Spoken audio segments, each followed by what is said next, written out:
আবারও অশান্ত মণিপুর। রাজ্যের জিবিরাম জেলায় গোষ্ঠী হিংসার পর আবারও উত্তেজনা, অশান্তির বাতাবরণ। রবিবার এই জেলার বাবুপাড়া এলাকায় উত্তেজিত জনতাকে ছত্রভঙ্গ করতে পুলিশকে গুলি চালাতে হয়। গুলিতে মৃত্যু হয় এক যুবকের, তার বয়স 20। এখনও পর্যন্ত 25 জনকে গ্রেপ্তার করেছে পুলিশ। রাজধানী ইম্ফল সহ বিস্তীর্ণ এলাকায় জারি করা হয়েছে কারফিউ, বন্ধ ইন্টারনেট পরিষেবাও। কারফিউর মধ্যে রবিবার রাতে জিবিরামে অন্তত 5টি গির্জা, স্কুল, পেট্রোল পাম্প এবং বাড়িঘর ভাঙচুর করা হয়। কোথাও কোথাও অগ্নিসংযোগও করা হয়েছে।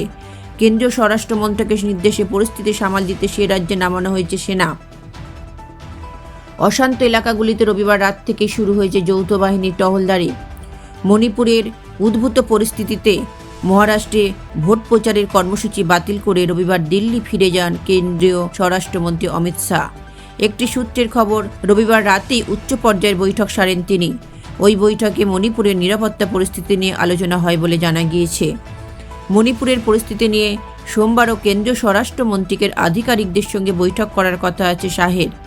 গত সোমবার জিবিরামে অসম সীমানা লাগোয়া অঞ্চল থেকে 6 জনকে অপহরণ করার অভিযোগ ওঠে কুকি গোষ্ঠীর উপর। দিন কয়েক পর নদীতে সেই 6টি দেহ ভেসে আসে, যা নিয়ে নতুন উত্তেজনা শুরু হয়। নদীতে দেহ মেলার পর থেকেই দিকে দিকে বিক্ষোভ দেখাতে শুরু করে মেইতেই গোষ্ঠী। বাদ যায়নি ইম্ফল পূর্ব জেলার লুয়াংসাংবামে মুখ্যমন্ত্রী এন বীরেন সিংয়ের পৈতৃক বাড়িটিও, সেটিকেও ভাঙচুর করা হয়।